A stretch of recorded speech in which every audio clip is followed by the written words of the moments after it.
Quite a few of you were interested in how I fitted the pit bike tank, the auxiliary tank, to my CT110. Stick around, I'll show you exactly how I did it. So to plumb it in is pretty simple. So simply remove the hose from the carby and fit the one from the pit bike. The one with the stripes is the reserve. So with this on, this on, we're using the fuel from this tank. With this off, and this on reserve, we're using the fuel from the under-seat tank. It's really easy to switch while you're underway. A really great addition, especially if you're going to be doing a lot of kilometers.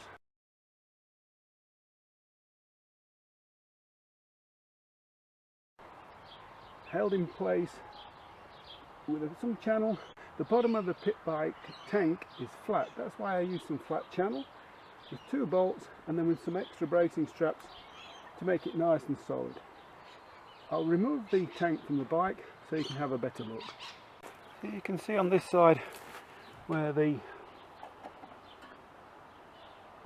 aluminium channel comes down, simply a strap down to this mounting, and then a triangular bracket, and with the bracing same as on the opposite side, 2 bolts with nylock nuts. I put foam on top of the channel, and this is nice and sturdy.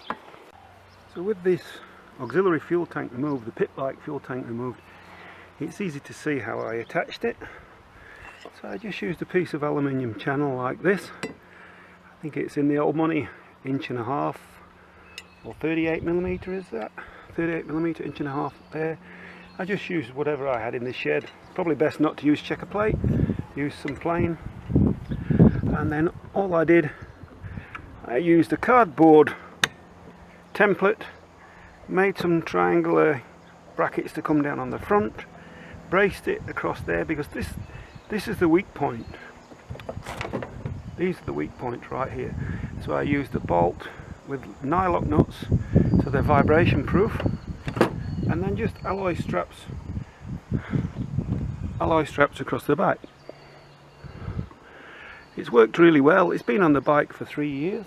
I fell off recently after a hornet went in my helmet, and the pit bike tank is still fine. But once again, if you have a look,